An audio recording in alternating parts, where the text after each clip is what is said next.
Chapter 1. The dust was 6 inches thick on Fremont Street in Nebraska City, and a man was having his face ground into it. Rip Campbell listened to his scream of pain as the bullwhacker in the tattered corduroy trousers lifted a heavy boot and thumped it into the beaten man's ribs. There had been 3 others if the fight originally, when they'd pulled the old teamster from the seat of the big Murphy wagon and battered him into the dust. Immaculate in the gray beaver black frock coat and polka-dot cravat, Rip had watched from the door of the Emperor Saloon. 2 of the attackers had desisted with the teamster on his knees, leaving the finishing touches to the red-haired, red-whiskered bullwhacker in the brown corduroys. The bullwhacker was a powerful, brutish man, with thick, sensuous lips and small pig's eyes. He enjoyed his task. Rip Campbell tossed the cigar into the gutter, flicked the dust from the lapel of the coat, and then pushed his way through the silent crowd. He came up behind the red-haired man as the bullwhacker was lifting his boot again. Catching him by the left arm, he whirled him around and smashed a heavy fist into his gaping face. The bullwhacker staggered back through the crowd. Blood trickled from his split lips as he sat down against the wheel of the Murphy. "Come again?" Rip grinned. He handed the beaver to the nearest spectator and then slipped out of the coat. He stood out in the center of the circle, a lean, dark-haired man, gray-eyed, long-jawed. "Coming plenty, mister," the bullwhacker grunted, climbing to his feet. He plodded forward, huge fists balled and hairy, the hatred written across his wide face. I waited for him, eyes shifting to the 2 men who had been in the fight at the beginning. He watched the beaten teamster crawl through the crowd on hands and knees, shaking his head stupidly. The bullwhacker rushed suddenly, lashing out with his right fist and trying to drive his man to the ground. Rip Campbell stepped forward. Again his hard-knuckled hand snapped out, this time catching the bullwhacker in the bridge of the nose and breaking it cleanly. The gore gushed out as he tottered forward, screaming with the pain. His 2 friends had shifted positions and were coming up on either side of Rip. The smaller, a stocky, bald-headed man in a dirty buckskin shirt and leggings, plunged forward at Rip's knees. "Get him, Grady," the other chap yelled shrilly. Rip grinned. He danced back lightly, and then brought his right foot up with all the force he could muster. The point dug into the short man's stomach, knocking the wind from him. He gasped once, and then lay on his face shivering, digging stubby fingers into the dust. The bullwhacker with the broken nose was still up and full of fight. Tears coursed down his cheeks as he lunged in again.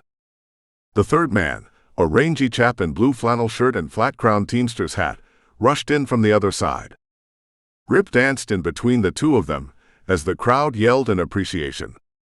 He straightened up suddenly and rushed the 3rd man against the wagon, hitting him half a dozen times in the face with lightning-like blows before stepping away to meet the redhead again.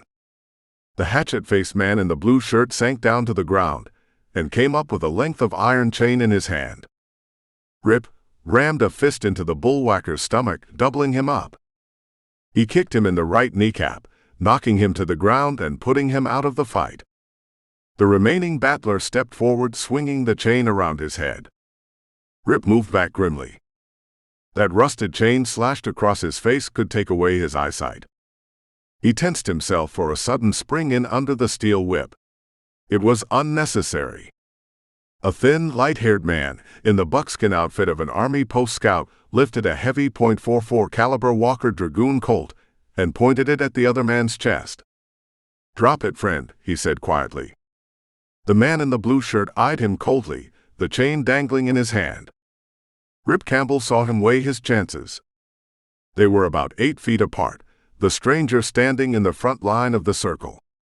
"This thing shoots fast, mister," the stranger in buckskin observed. "Don't try to beat it." Rip looked at him closely. He was dressed in the frontier style, but he didn't speak like a backwoodsman. His words were clipped, Eastern rather than Western. He had cold blue eyes and a small, straight mouth. The man with the chain laughed and then tossed the object aside. "Finish the fight, gentlemen," the newcomer murmured laconically. Rip Campbell was waiting for the next rush.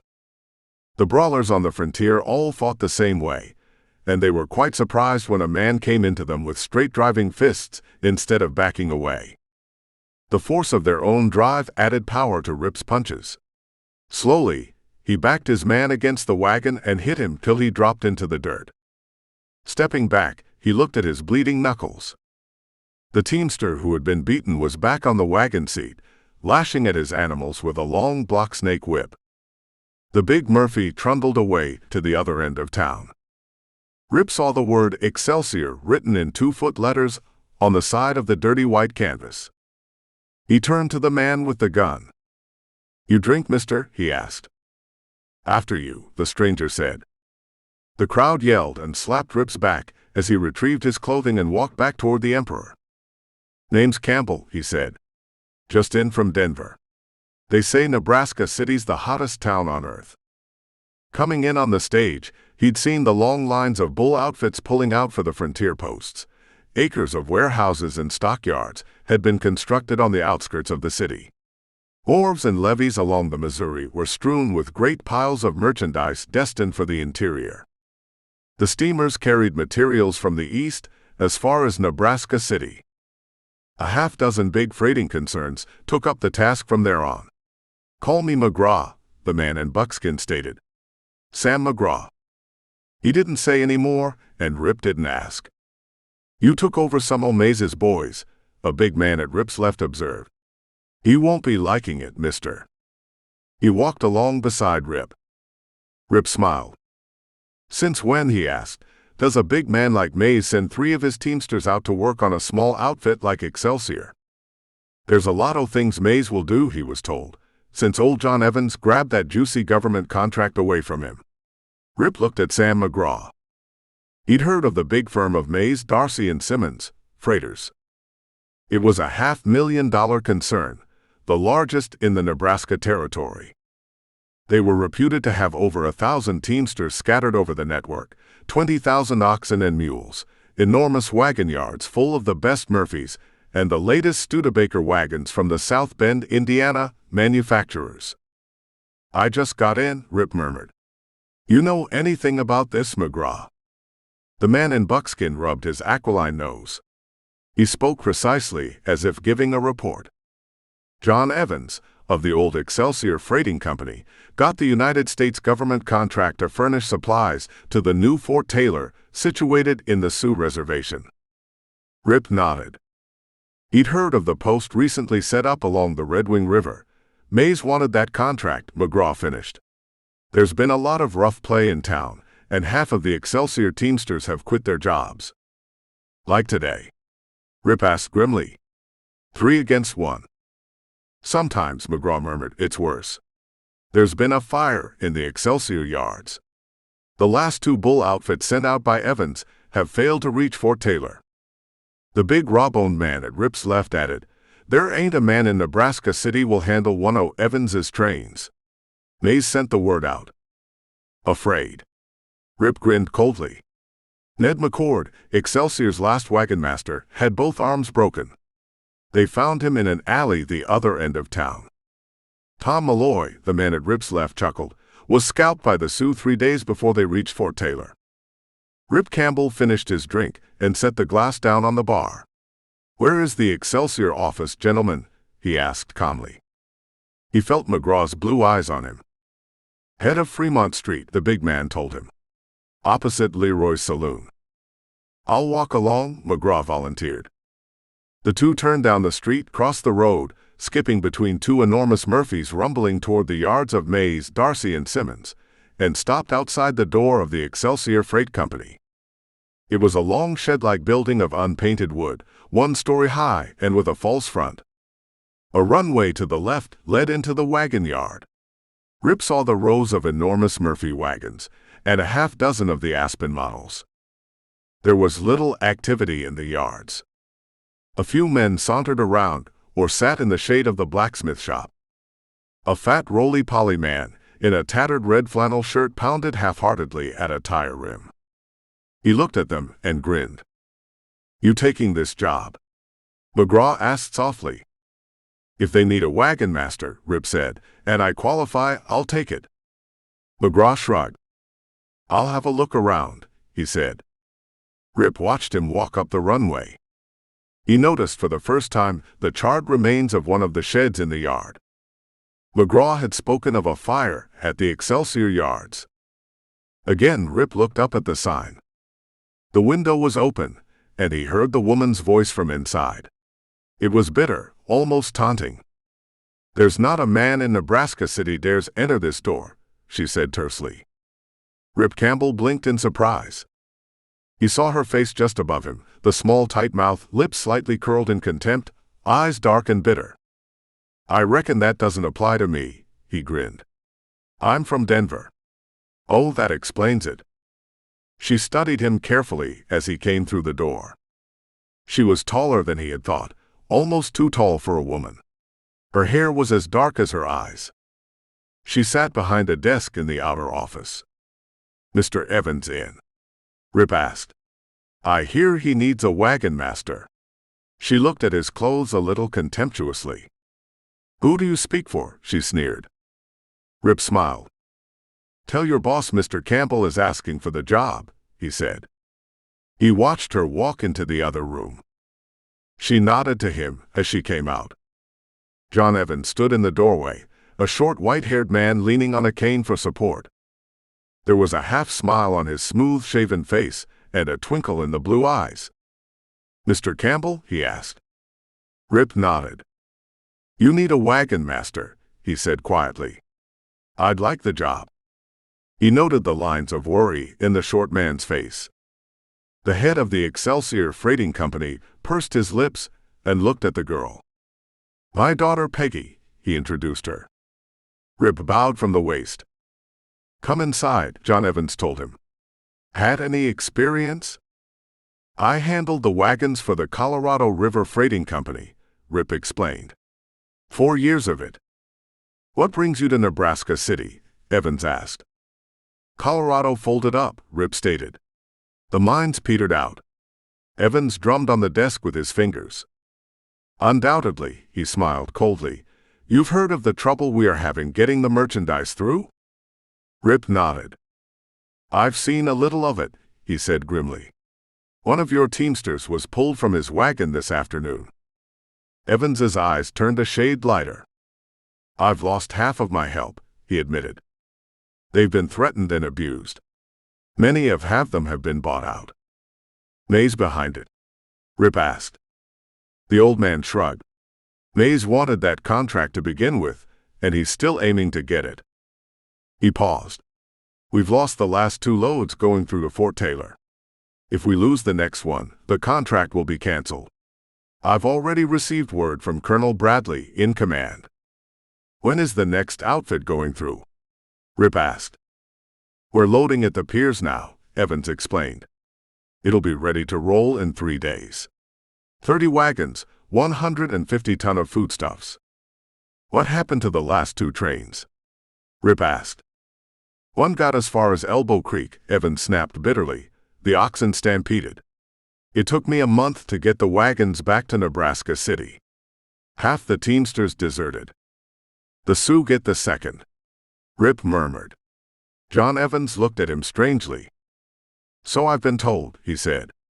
"Though the Sioux are supposed to be quiet right now." Rip Campbell nodded.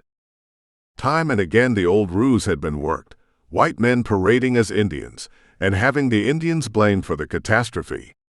Evans had not been fooled. "You have a crew for this outfit?" he asked.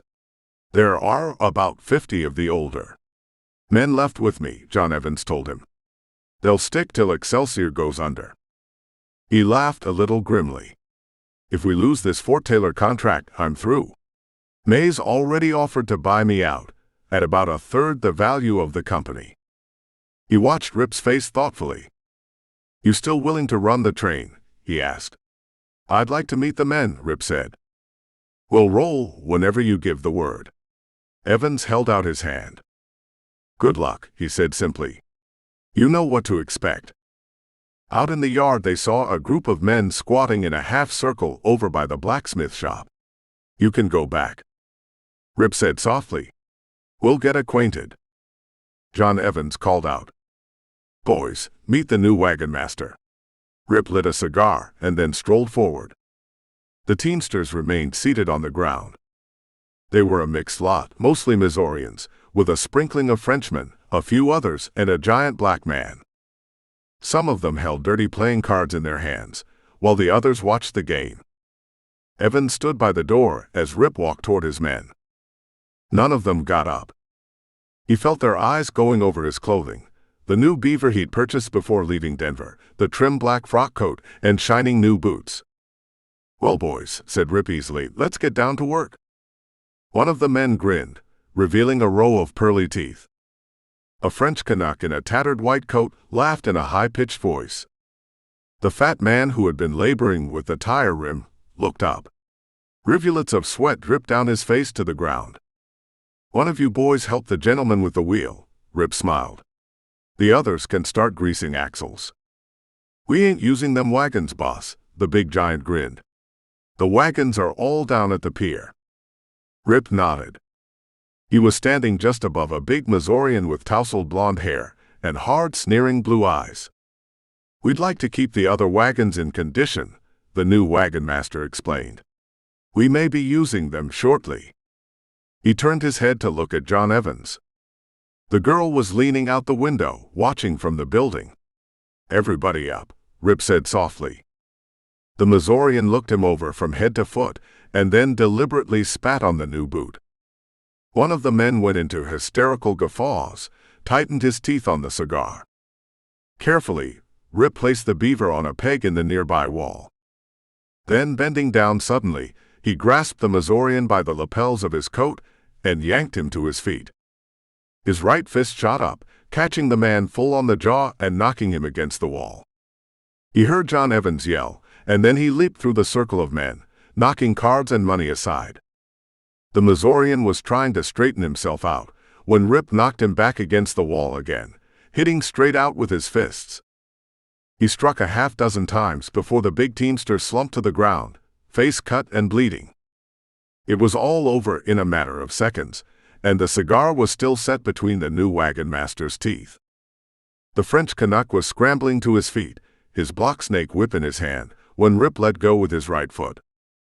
He'd learned the French art of fighting from a Creole mule skinner in Denver. His boot caught the Canuck in the stomach as he was lifting the stock of the whip. As he doubled up, Rip stepped in with a short punch to the jaw. There was no more fight in the Frenchman. In fact, the fight was over. The fat man let out a yell of surprise, which turned to one of pain as he let the heavy tire fall down on his toes. "Get the tar buckets," Rip said quietly. "Everybody move." They got up this time, the man scratching his head and staring at the inert form of the Missourian. The others gaped and then grinned. "Get me a bucket of water," Rip told the fat man. He squatted down beside the Missourian a moment later and bathed his face with a wet handkerchief. John Evans was still standing by the door watching him quietly. The big blonde-haired man opened his eyes. He sat up and shook his head. "What happened?" he asked weakly. "You fell," Rip said. The Missourian rubbed his face gingerly. He saw the Canuck a few feet away on hands and knees, still panting for breath. "Damn," he whispered. "Frenchy got it too." He stared at Rip for a moment. "What you got inside, mister?" he mumbled. "A wildcat." "No hard feelings," Rip said. "Nary a one," the Missourian grinned. "I'm on your side, mister. Name's Malone." Rip shook hands with him and stood up. He helped the Canuck to his feet and walked him to a nearby bench. "By God," the dark-skinned man gasped. "When you feel better," Rip told him, "you help the other boys." He walked back to the office, and John Evans shook his head admiringly. "I believe you've handled Teamsters before, Mr. Campbell," he chuckled. Rip nodded. It was necessary to meet a bullwhacker on his own ground, and he'd learned their way of fighting, adding a few of his own innovations. "The wagons will be leaving in 3 days," Evans went on. "Try to stay out of Maze's way while you're in Nebraska City, Mr. Campbell." Rip smiled. He looked up at the girl in the window behind them. "Maze had better stop molesting my men," he said slowly, "or I'll be looking him up myself." Evans blinked. "I'd advise you to go armed," he said. Rip swung open the frock coat, revealing the Colt .45 slung at his side. "If you use it as well as your fists," the head of Excelsior smiled, "I'll have no worries." Rip saw the trim figure of Sam McGraw standing at the front of the building. "Need any night herders?" he asked Evans suddenly. "We're short all along the line," Evans explained. "If you can persuade any men in Nebraska City to work for us, you're at liberty to hire them." "I think I have one man," Rip murmured. He walked down the runway and stopped in front of the man in buckskin. Again he noticed McGraw's posture, comparing it with the lounging attitude of the real frontiersman. Sam McGraw stood up straight, shoulders back, head erect. "Looking for work?"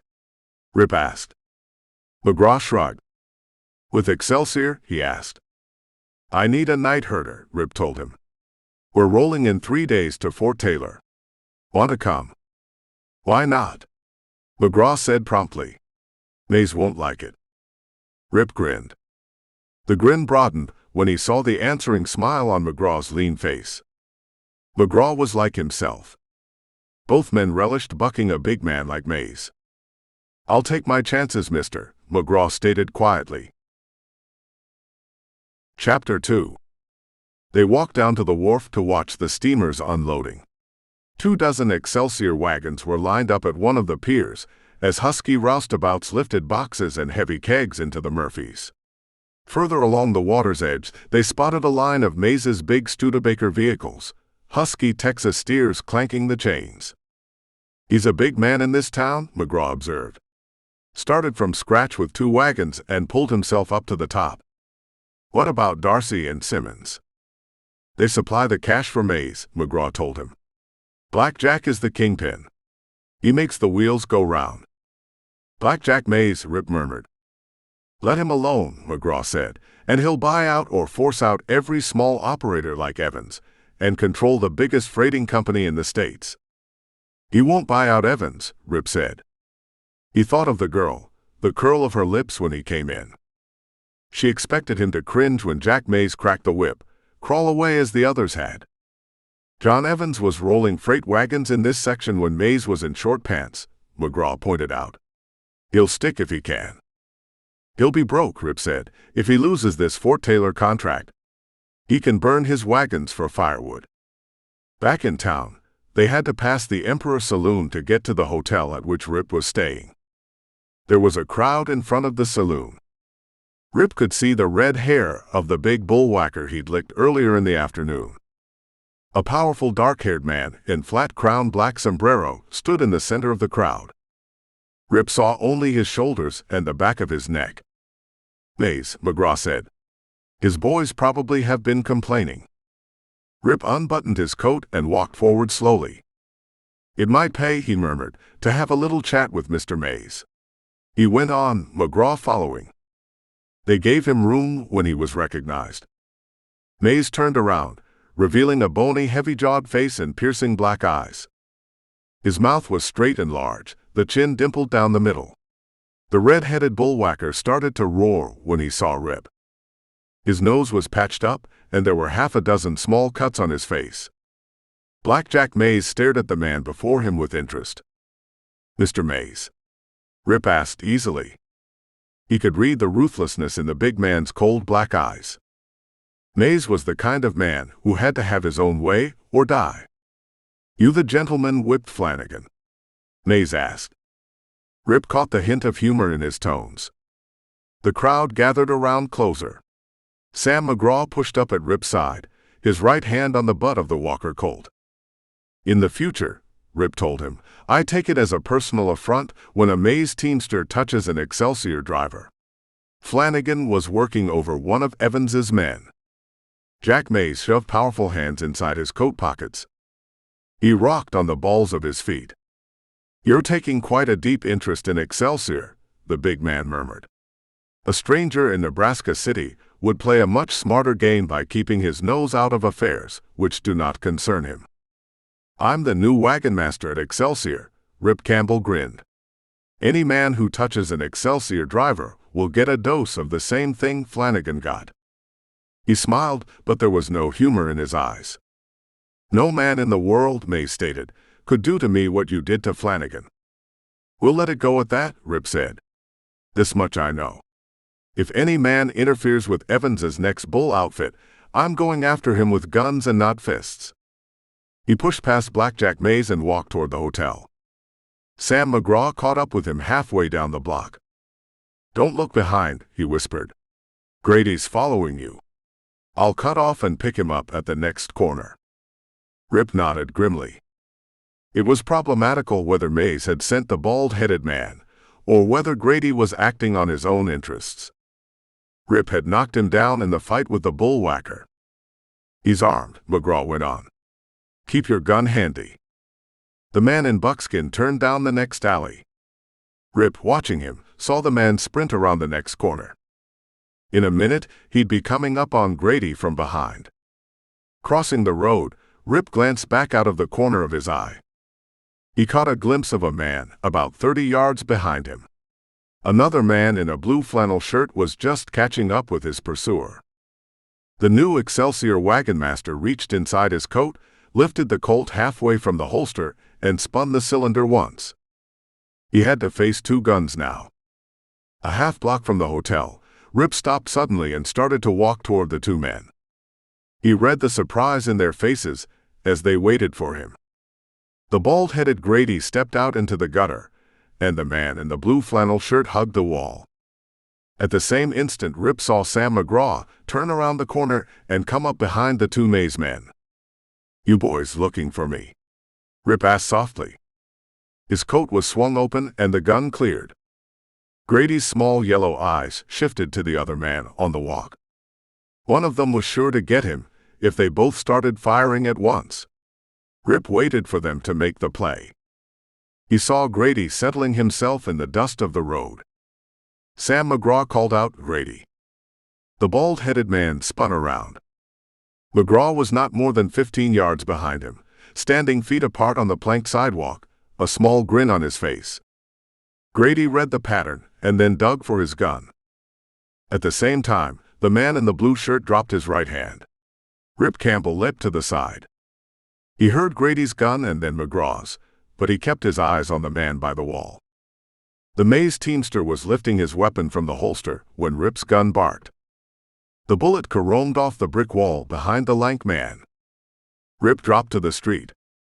He felt the return slug graze the top of the beaver, tipping it slightly to the side. McGraw's big dragoon gun boomed again.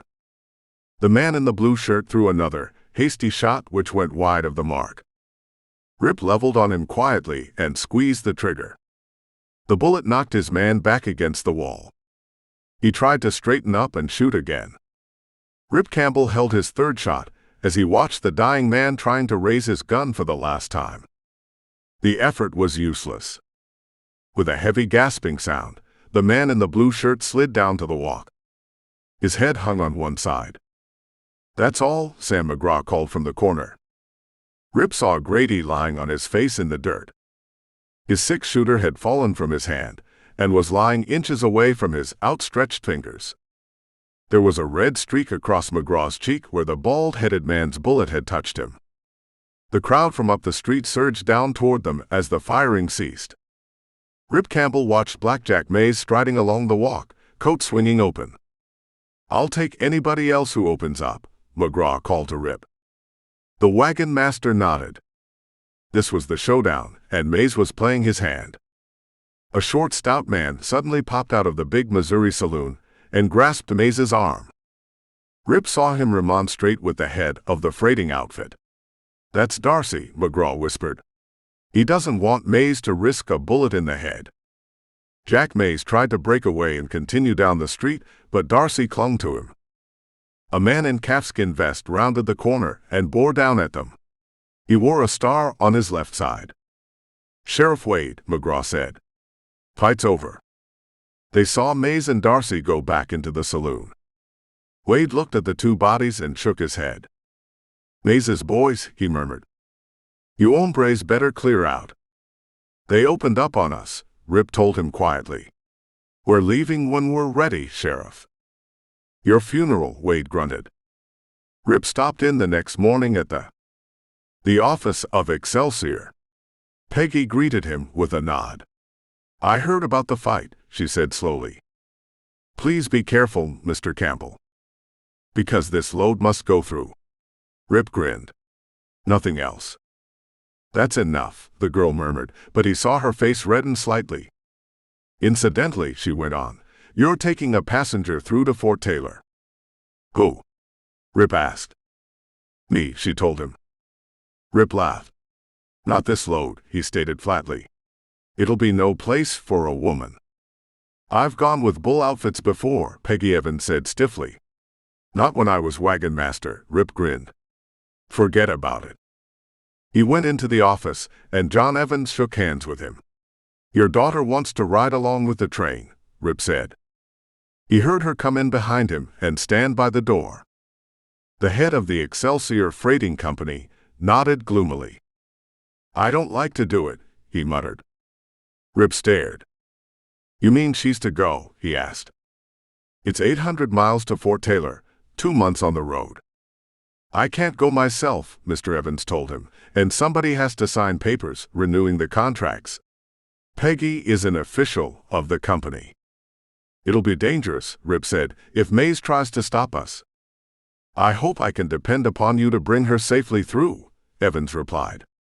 "A cavalry escort will return to Nebraska City with you, so it'll be safe on the way back." "There's no other way?" Rip asked. "Couldn't I sign for the company?"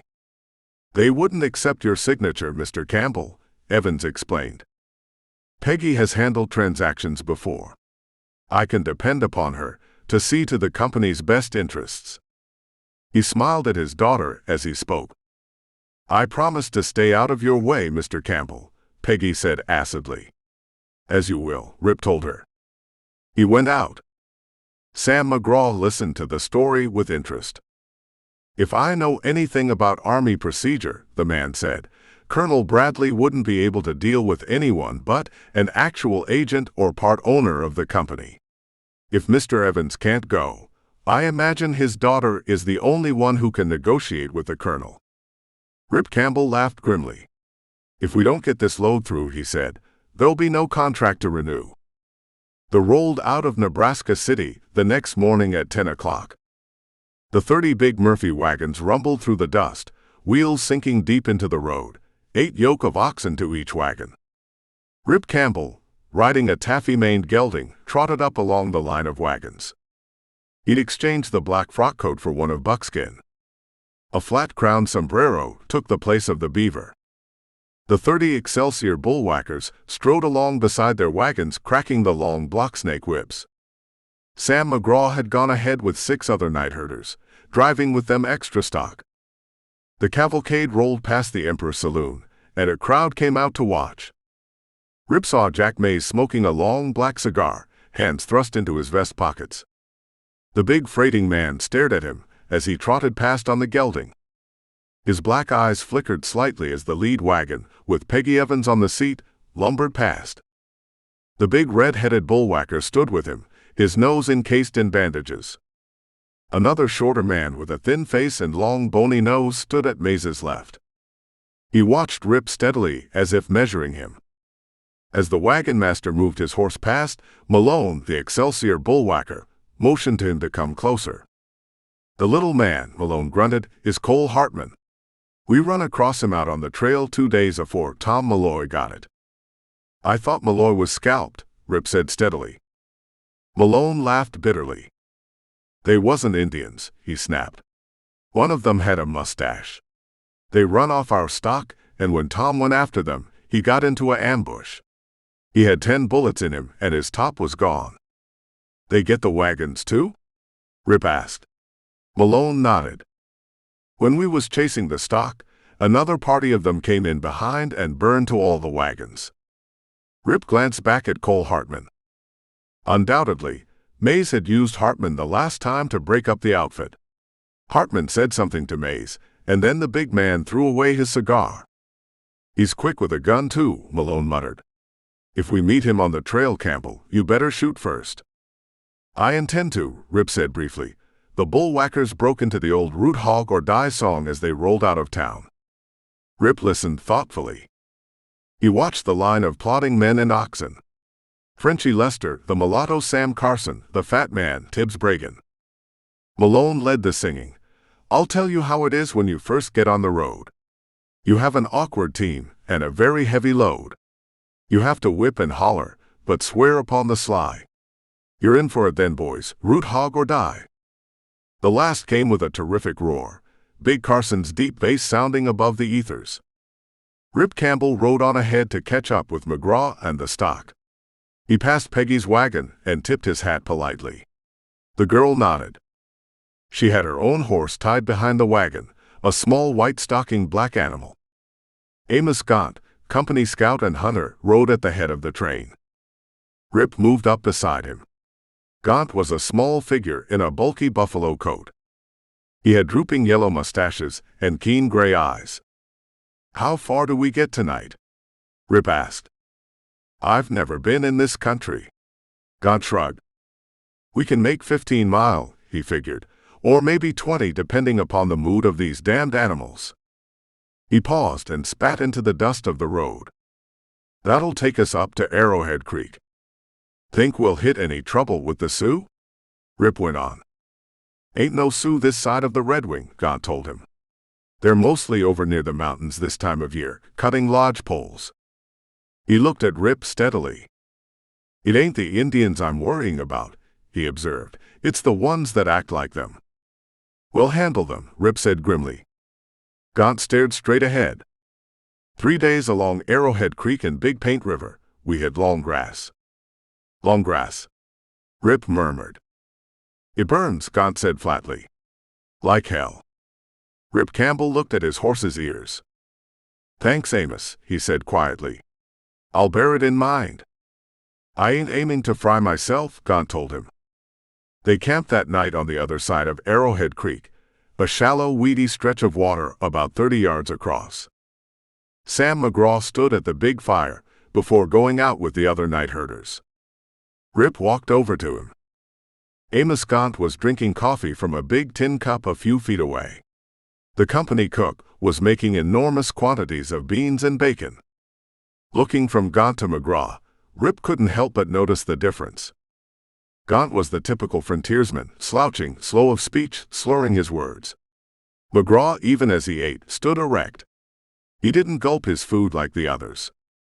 I'm putting you in charge of the night herders, Rip said. We'll be keeping most of the stock inside the enclosure at night, but we won't be able to accommodate the extra animals. Instinctively, McGraw stiffened as Rip gave him the orders. The wagon master paused beside Gaunt as McGraw went away into the night. Ever run across McGraw before? He asked. Never seen him, Gaunt said indifferently. He wiped his hands on the blackened buckskin leggings. Rip made his round of the corral. The wagons were drawn up in the shape of a huge horseshoe, the front wheels of each vehicle chained to the rear wheels of the Murphy in front of it, tongues turned inward. The most ferocious Texas steer on the trail would have a difficult time breaking out of the enclosure. Moving through the darkness, he heard Peggy Evans's voice calling him from the wagon. He went over. Keeping the oxen inside tonight, she asked. Tonight, Rip said, and every night. It was the custom to let them out to graze at the end of the day's haul, and drive them into the enclosure the next morning for yoking. When do they graze? Peggy asked curiously. We start an hour later each morning, the wagon master explained. We can run them outside the corral and keep a close watch on them in the daylight. He realized that if maize struck at them, it would be through the animals first. With the oxen stampeded, the wagons would be stalled on the trail. You seem to know your business, Miss Evans said grudgingly. I give you credit for it. Thank you, ma'am, Rip grinned. I've had lots of experience. He touched his hat and went on. He'd met women in the silver towns in Colorado and further west on the coast, but none like Peggy Evans. She was efficient, and she stood up to him. Arrowhead Creek emptied into the Big Paint River. There was a fording place, which all the bull outfits took when heading into the Sioux country. It was at the first bend of the Big Paint, where the river was only about 200 feet across, and the bottom sandy and firm. Rip saw the tall grass, waving on the other side of the river. He looked at Amos Gaunt, and the scout rubbed his jaw with a grimy hand. That night, Rip rode back along the river's edge for several miles with Sam McGraw. "I don't think they'll strike this early," McGraw stated. "We're still too close to Nebraska City." "I'm curious," Rip muttered. "If someone's on my tail, I'd like to know who it is." It was a clear moonlit night, and they saw nothing. Amos Gaunt met them as they were coming back. "We're only about 50 miles from Nebraska City," the scout said. "That ain't a far ride for men who want to come badly enough. They can set home and light out whenever they're ready." Rip Campbell nodded. It was logical enough. If Mays wanted to come after them, he could start out in the morning and pick them up whenever he wished. Starting at 4 o'clock the next morning, they pushed on for 8 miles through the tall grass coming up to the tops of the wagon wheels. Rip stared at the dry brown fields stretching along the river. He chose his campsite carefully that night, selecting a gradual slope 30 yards up from the river. When the wagons were rolled into the corral and the oxen unyoked, Big Malone slipped his chains from the wagon and prepared to fasten his wheels. Rip called to him sharply. "Not tonight, Malone." The bullwhacker blinked. "Pass the word down the line," Rip told him. "None of the wagons are to be chained." Peggy Evans heard the command, and she climbed down from Tibbs Bragan's wagon. "Aren't you getting a bit careless, Mr. Campbell?" she asked quietly. "I realize we are not in danger so close to Nebraska City, but your father hired me as wagon master," Rip told her flatly. "I'm giving the orders." He saw her lips tighten, and he grinned as she strode down toward the river.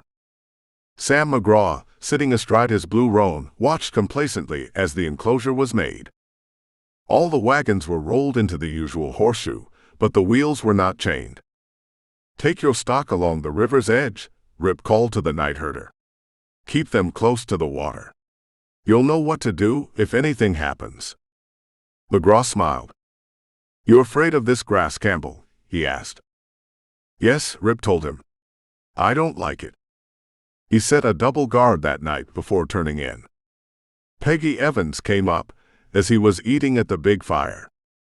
"I still think it's foolish," she snapped. "The men will be acquiring lax habits."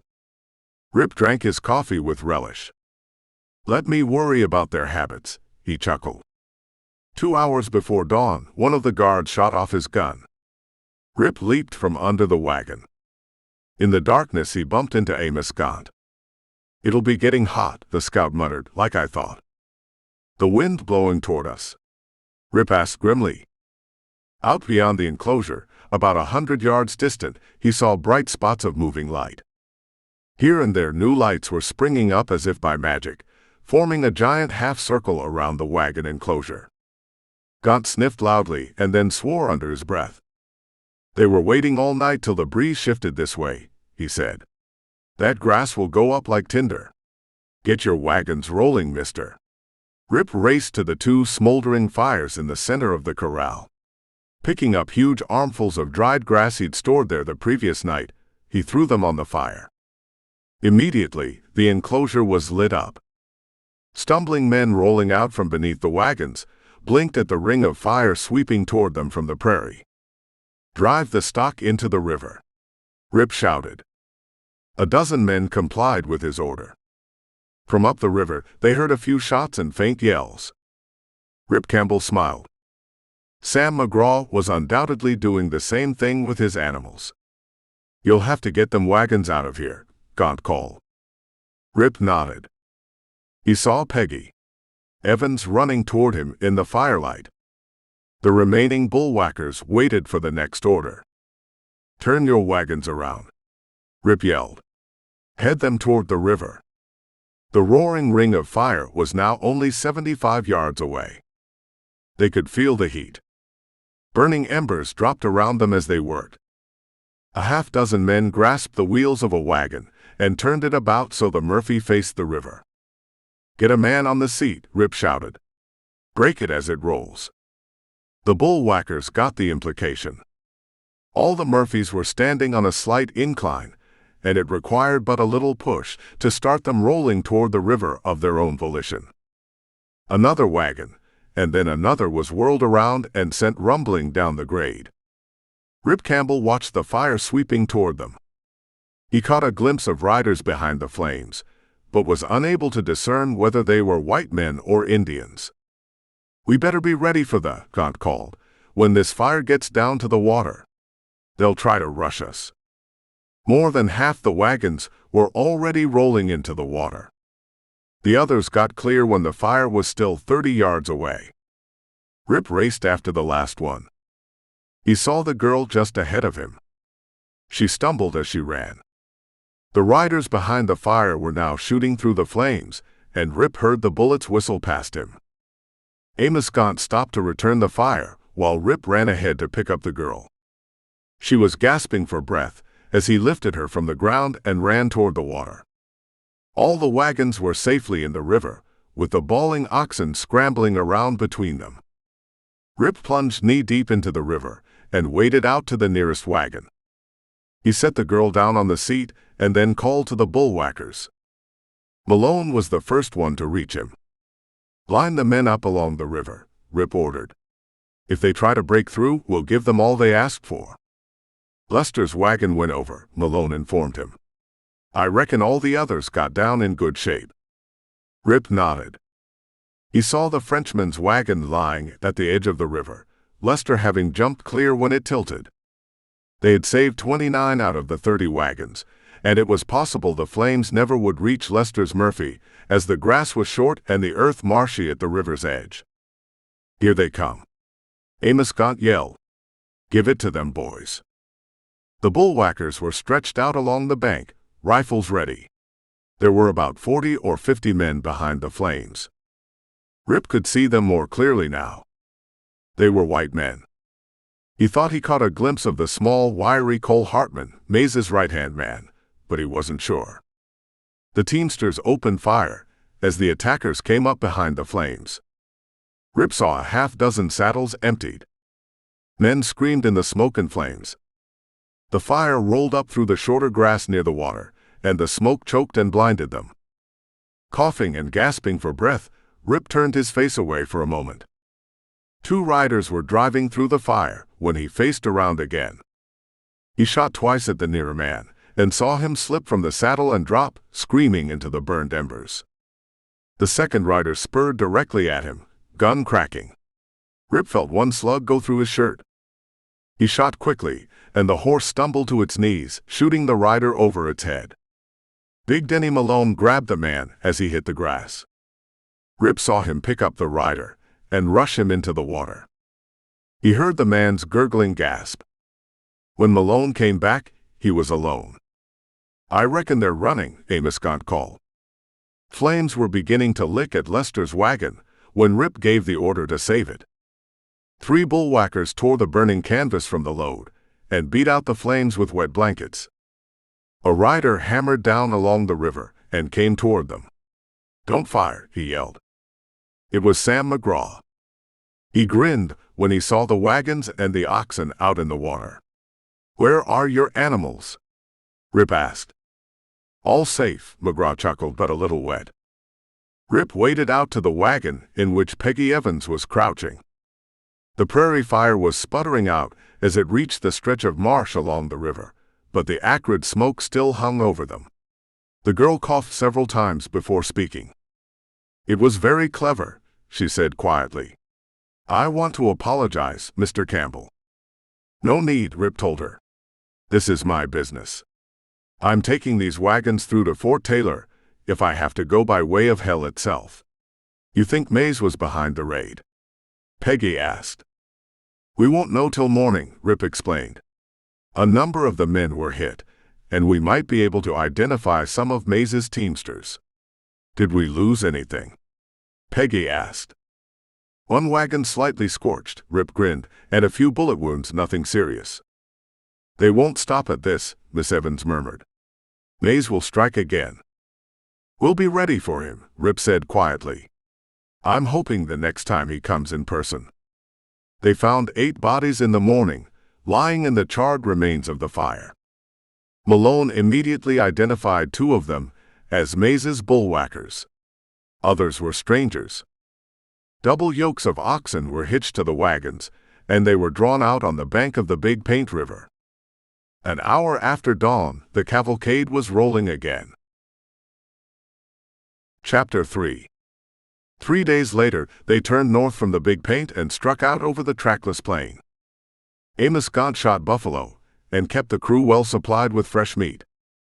Each night Rip Campbell rode back along the trail watching for signs of Maze's men, but they seemed to have disappeared. "They'll be back," Gaunt muttered. "I used to work with Maze's outfit. He don't give up till he's dead."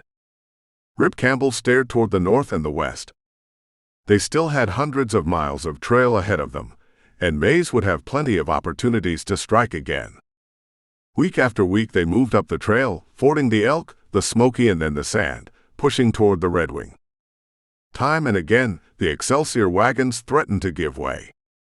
Axles and wheels snapped as they cut across dry plain. They had to stop for 2 days in a hickory grove to replenish the spare axles, which had all been used up. Tire irons loosened as the wheels shrunk, and they had to be burned on again, consuming valuable time while the train stopped. 300 miles from Fort Taylor, they ran across a war party of Arapahoes in from the mountain country. Amos Gaunt spotted the wide trail and pulled up suddenly. Rip Campbell rode up beside him. The trail was very fresh, not more than a few hours old. The scout dismounted and picked up a tuft of feather. He grimaced. "Reckon there must be 200 of them," he mumbled. "Arapahoes." "They're not fighting the whites," Rip said. Gaunt laughed softly. "Nobody can ever tell when an Indian is fighting or not fighting. This party probably came after Cheyenne horses, but I'm hoping we don't strike them ourselves." "You think they'll attack us?" Rip wanted to know. Gaunt shrugged. "There's a lot of stuff in these wagons they'd like to have," he said, "and there's always a lot of young bucks on these war parties who don't give a hoot who they fight as long as they fight." "They're heading south," Rip murmured. "We might never see them." "But they'll see us," Gaunt grinned. "Never fear. One of their hunters will strike our trail and they'll follow to see who we are." The Arapahoes discovered them late the next afternoon. Rip spotted them at a distance of a half-mile, a long column of riders moving along the rim of a hill. "Get them circling," Gaunt growled.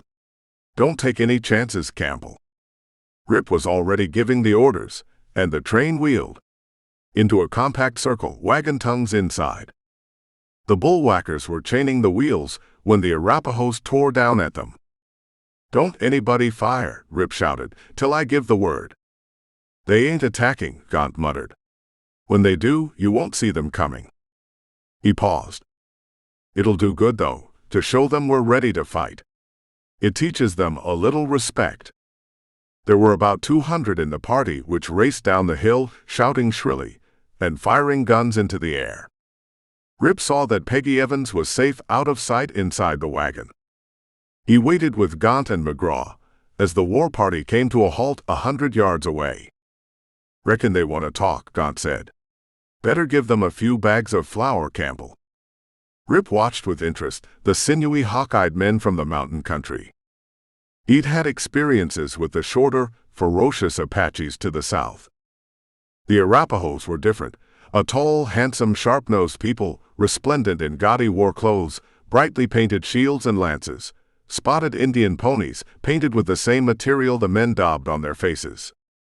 A half-dozen of them rode forward slowly, hands upraised. Rip heard Amos Gaunt swear behind him. "Too many young bucks," the scout stated flatly. "I don't like it, Campbell." He walked out with the wagon master as Rip climbed between two of the wagons and waited for the chiefs. Gaunt spoke to them in the sign language. "They want to greet us," Gaunt grinned. "Think of that." "Ask them what they want," Rip said tersely. "Presents," Gaunt growled. "What else?" Rip saw the Arapaho leaders staring at the wagons. He called back to Malone inside the enclosure. "Bring out 3 bags of flour, a sack of sugar, and a drum of molasses." 2 of the teamsters helped carry the goods out, and placed it on the ground. "More," Gaunt growled. "They say it ain't enough." "Tell them the wagons are going to the white soldiers on the Red Wing," Rip snapped. "We can't give them any more." The Arapaho chieftains listened to Gaunt gravely. 3 of them were older men, and they spoke rapidly to the younger element. Rip Campbell waited till they were finished. "Tell them to take what they got," he said to Gaunt, "or we'll have the soldiers chase them back to the mountains." The scout chuckled. "That's the language they understand, mister," he said softly. The Arapahoes finally picked up the merchandise and rode back with it. Rip watched the entire group whirl away toward the south. He breathed more freely.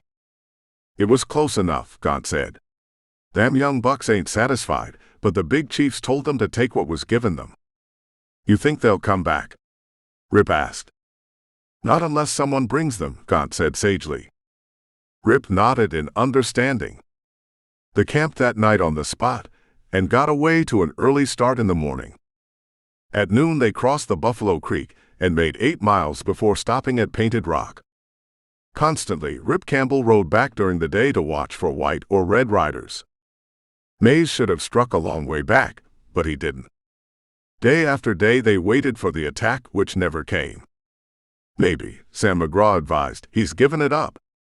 They know we can fight off a good-sized body of men." "He's waiting," Peggy murmured. "When he comes, it'll be with a good chance of success." Rip Campbell looked at the girl closely. She had held her own with the men from the start and had never complained. Her face was tanned from the sun and her eyes were bright. Often now, she rode with him as he trotted his horse ahead of the train.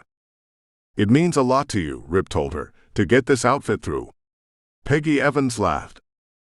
"As a child," she said quietly, "I remember my father driving a single broken-down wagon.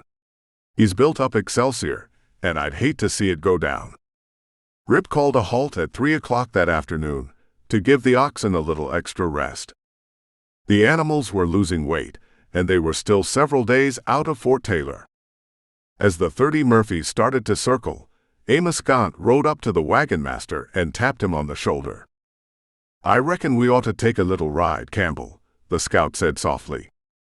Rip looked at him quickly. Gaunt's face was grim and sober. "I seen smoke," Gaunt grunted. "It's gone now, but I figure we ought to have a look." Rip looked around for Sam McGraw to give him his orders with the herd, but the night rider wasn't in sight. He'd probably gone on ahead with his stock to look for better grazing land. "Let's go," Rip said. He saw Peggy watching him from the wagon as he rode off. She waved a hand. "How far off?" Rip asked.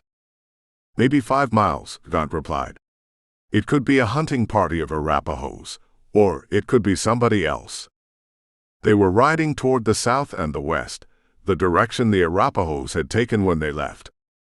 Gaunt had little to say on the way. He pointed again after they'd ridden about 3 miles. "Reckon you'll have to look close to see it," the scout muttered. "They're burning dry wood and it don't smoke." Rip Campbell saw the thin trailer of white smoke scarcely discernible against the late afternoon sky. "We'll ride careful," Gaunt told him. They had to cross Buffalo Creek and follow the stream a half-mile before Gaunt called a halt. He dismounted and tied his mount to a willow growing along the bank. "I figure we'll find them on the other side of this grove," the scout muttered. "We'll crawl up on them, Campbell." They pushed their way through the thicket for nearly a quarter of a mile. Through the trees, Rip could see other trailers of smoke, indicating a rather large encampment. Gaunt stopped as the grove thinned out. They could see moving figures ahead of them. "Indians," Rip murmured. "Not all of them," Gaunt scowled. They lay on their faces in the grass and peered between the branches. "Looks like a meeting going on," the scout said. "There's Mays." "Mays." Rip Campbell tightened. He saw the big man talking with the Arapaho chiefs through an interpreter.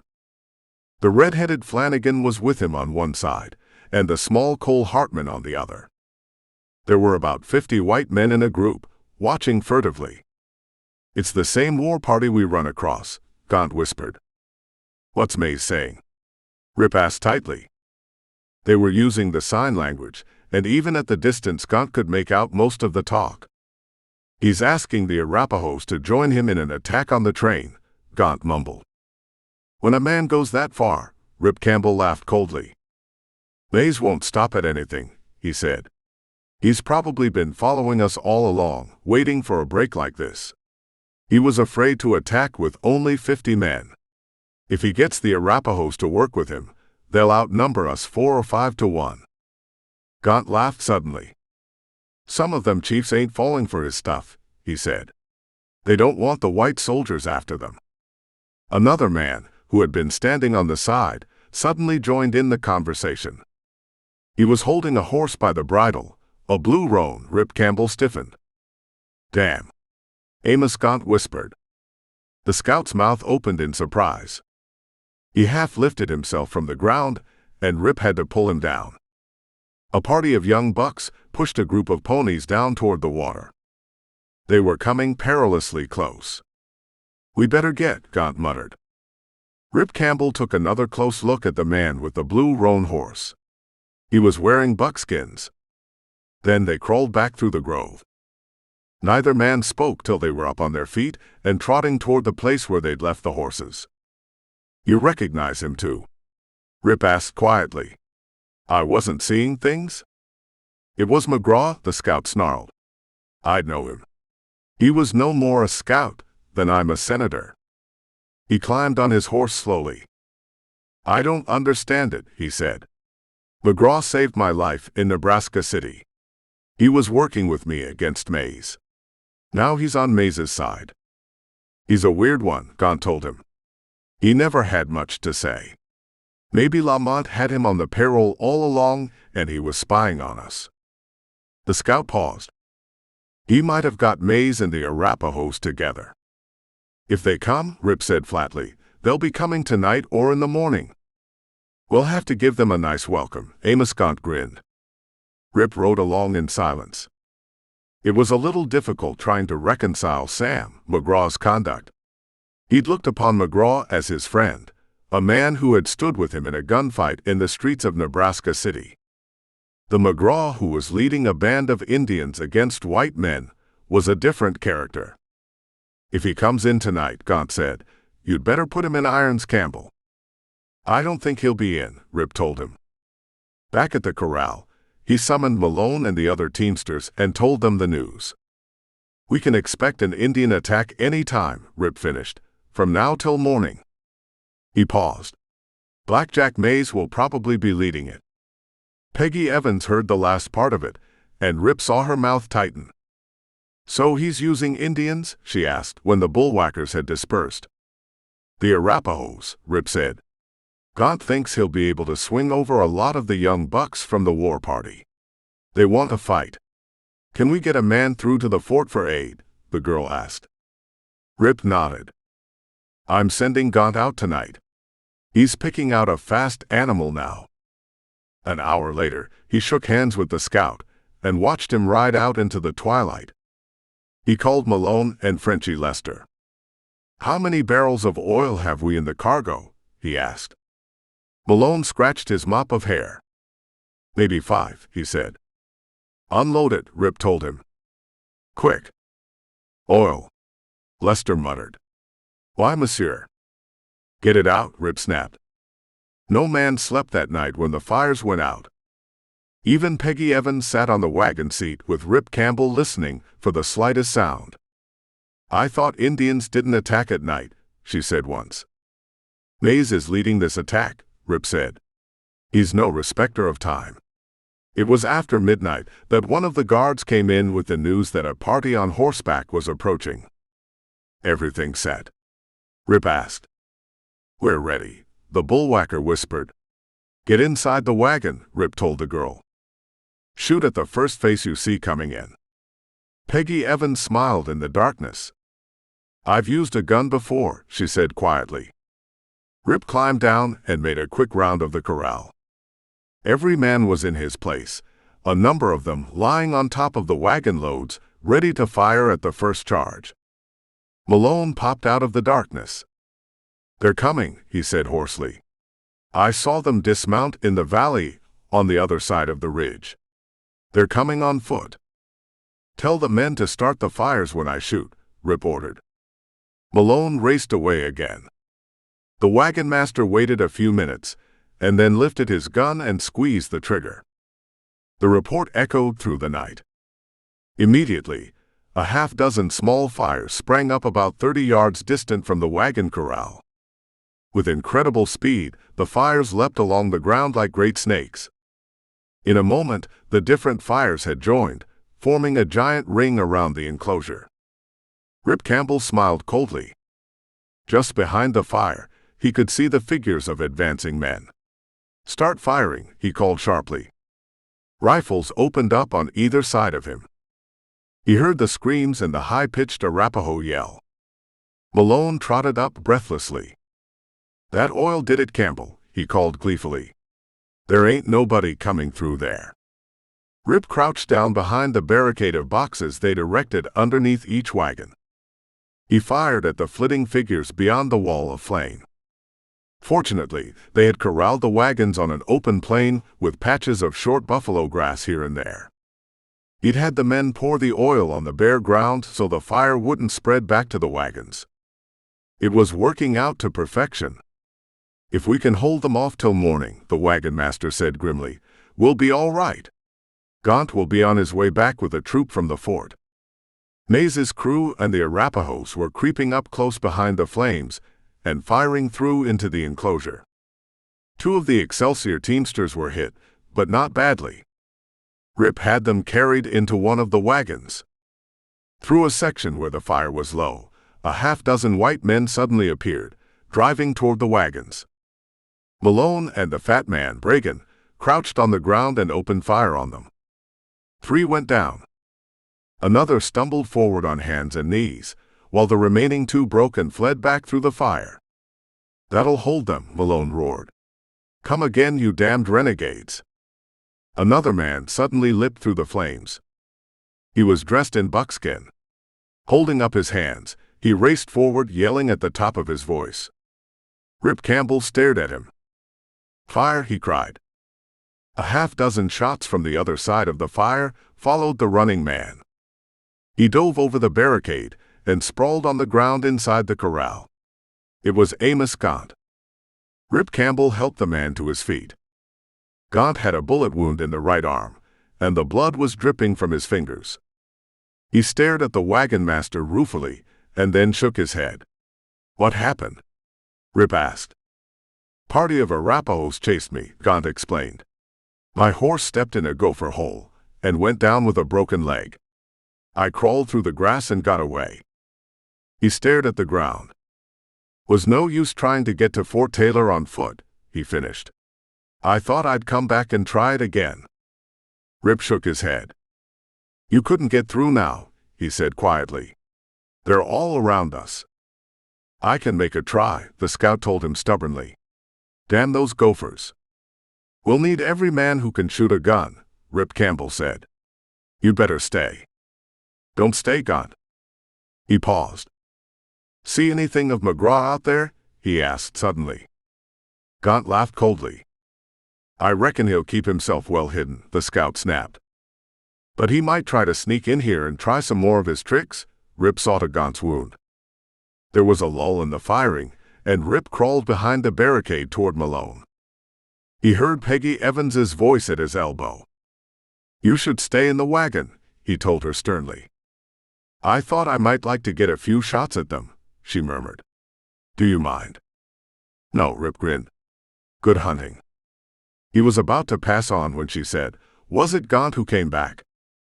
Rip blinked. "His horse fell," he said slowly. "He came back for another." "But he won't get through, will he, Campbell?" she asked quietly. There was a moment of silence. Rip said truthfully, "We can't risk him again." "How many men has Maze with him?" Peggy asked calmly. Rip shrugged. "Possibly 150 or 200, he said. "We'll hold them off." Already, he noted the flames were dying down as the oil in the ground was consumed. It would probably last till morning, but after that they would have to think of something else. 4-1, Miss Evans said. I wish you luck, Mr. Campbell. Rip looked at her steadily. You have a pistol? He asked. She was carrying a Springfield rifle in her hand. She took from her dress a small black Derringer. Keep one bullet in it all the time, Rip said. Mays is a civilized man, Peggy Evans murmured. Not out here, Rip told her. He'd seen Mays's face once, as the big man led a party of his teamsters around the far side of the corral. Black Jack Mays was in his element, fighting with the red men. If we're wiped out, Rip concluded, it'll be blamed on the Arapahoes. Mays won't want any survivors. The false dawn came up as the fire flickered out on the prairie. The 45 Excelsior teamsters crouched behind the barricade and peered into the semi-darkness. Rip heard Mays calling to some of his men. Get ready for a charge, Rip yelled. Gaunt shook his head. He'd be a fool to try it on foot now, the scout explained. They'll go back for their horses. Rip Campbell watched the red come into the sky. He could make out the dark figures out on the prairie. I'm ready to go again, Gaunt said softly. Rip hesitated. I don't like to send a man out to die, he objected. We'll be dying either way, Gaunt chuckled, and if I get through, there's a chance for all of us. Rip stared at Peggy Evans, crouching behind a wall of boxes several yards away. All right, Gaunt, he said softly. Get your horse. The scout slipped away. He came back a few minutes later and pressed Rip's hand. Good luck, the wagon master murmured. I figure to get through this time, Gaunt said grimly. With any luck, I'll get back afore nightfall. Hold them off, Campbell. Rip nodded. It was a long time till nightfall. He watched Gaunt slip into the saddle, and then he knocked a few of the boxes down. The scout lipped his mount through the gap and shot out of the corral. Rip listened to the drive of hoofbeats. He watched Gaunt as he rode through a gap between the dark figures on the prairie. There were a half-dozen shots and then Amos Gaunt's high-pitched yell. Rip wasn't sure whether it was caused by pain or elation at getting through. After that, there was only silence. Mays came back with the first rays of the sun. Rip watched the line of riders trotting down from the nearby slope. With 200 men at his command, Mays intended to ride right over the fortifications. Once inside, the rest would be easy. Get ready, Rip called. He heard Peggy Evans's gun hammer click. She smiled at him, and he saw the black Derringer within reach of her hand. The first wave of riders hit them with terrific impact. Wisely, Mays had permitted the Arapahoes to ride in the fore, and the anxious young bucks rode to within 25 yards of the enclosure before the deadly fire of the teamsters halted them. Dozens were strewn on the ground, screaming amongst the kicking animals. Behind the Arapahoes came Mays and Cole Hartman, riding together with 50 bullwhackers behind them. Some of them came through the corral, driving over the opening of the horseshoe which had been barricaded with cases of foodstuffs. Rip Campbell raced toward the spot. He was almost knocked down by Hartman's horse, a big black gelding. Hartman's gun flamed in his hand, and Rip felt the impact of the bullet in his left shoulder. He shot twice with his six-shooter, and the gelding galloped in among the bawling cattle. Rider Les, Malone, Lester, and Bragan were at the gap, swinging the stocks of their rifles as a dozen Mays teamsters tried to come through. Rip saw Malone pick up one man bodily and hurl him through the air. Mays himself was only a dozen yards away, calling for the Arapahoes to come on again. Rip flashed a shot at him but missed. A score of Excelsior men raced down from the other end of the corral, firing as they came. The battle at the breached section ended suddenly. Frenchy Lester leaped over the barricade, a long green river knife in his hand. Rip saw it gleam in the early morning sun as the French Canuck landed on the back of a retreating Mays bullwhacker. Lester's right arm rose and fell twice. There was blood on the long blade when the Frenchman came back. A man with a mop of bushy red hair lay on his face, the back of his dirty white shirt staining red. It was Flanagan.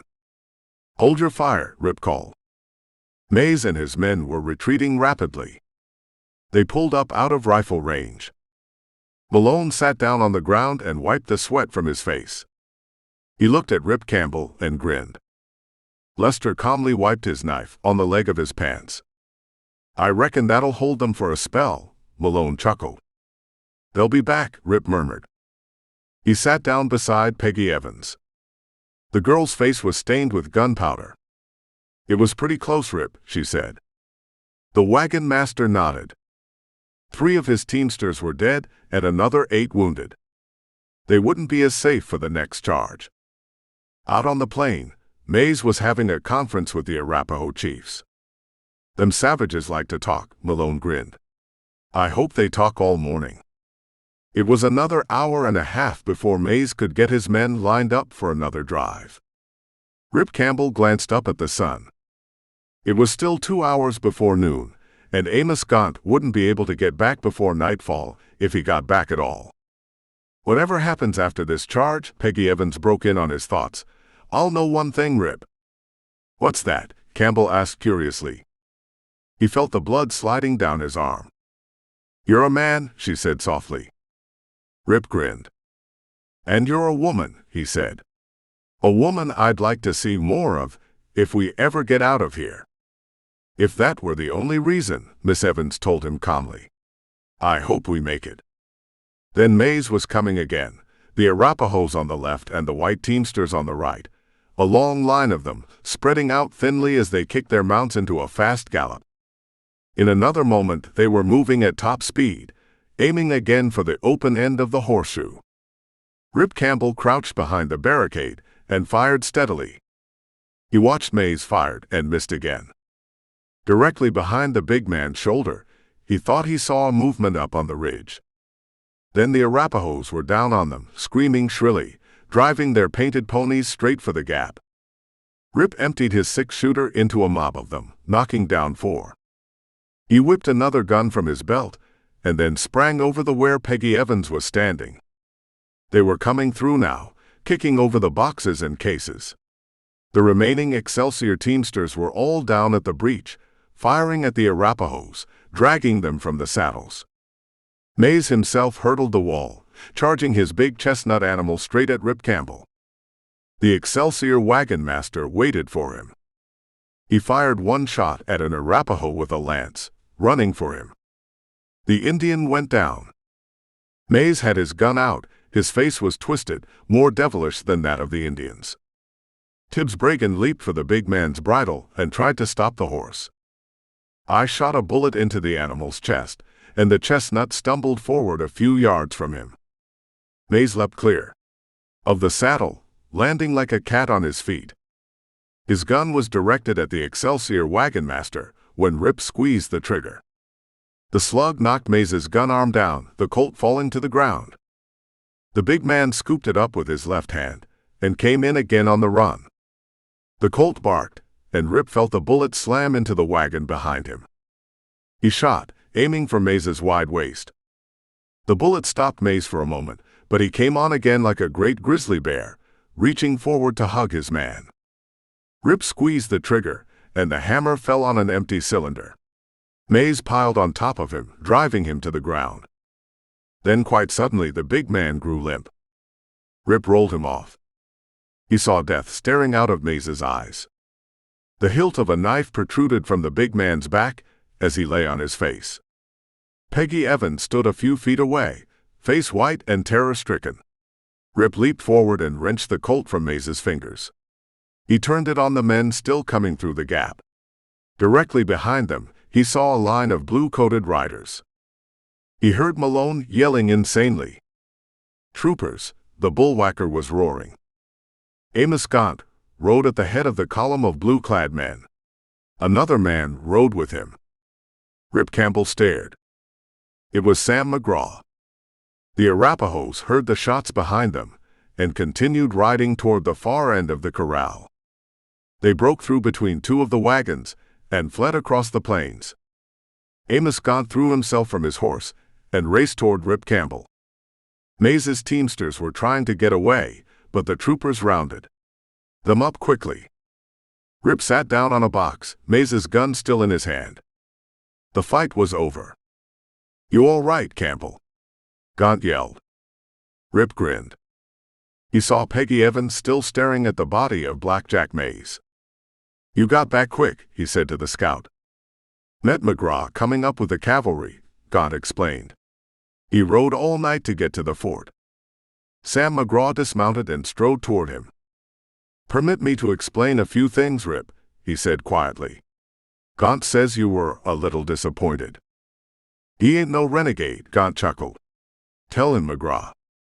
The name's not McGraw, the man in buckskin smiled. I'm Captain Charles McNeil of the 3rd Cavalry, United States Army. West Point man? Rip asked. McNeil nodded. Colonel Taylor sent me to Nebraska City to investigate the trouble. I'll have a report for him when I get back, which will ruin the firm of Mays, Darcy and Simmons. He was down at that conference with the Arapahoes, Gaunt went on, trying to get them to keep out of the fight. The older Arapaho chiefs knew him from the fort.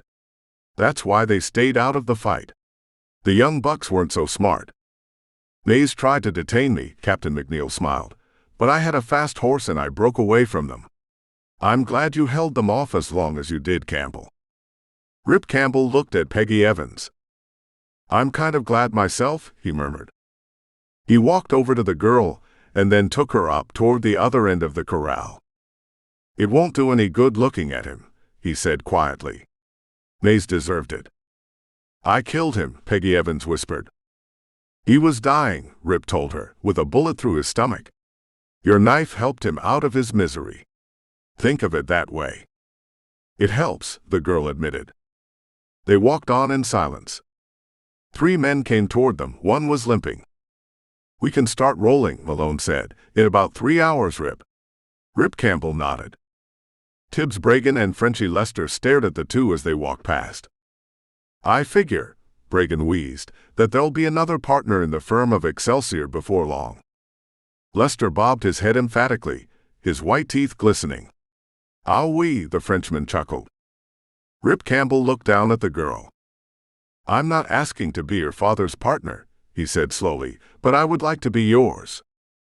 Maybe we can arrange it, Peggy Evans smiled bravely. I'll count on it, Rip grinned. If the answer is yes. It couldn't be no, Peggy whispered.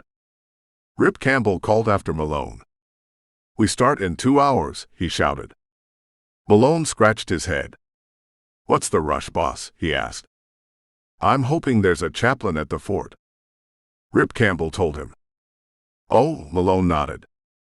Then his eyes opened. Oh, he said again. Push it along.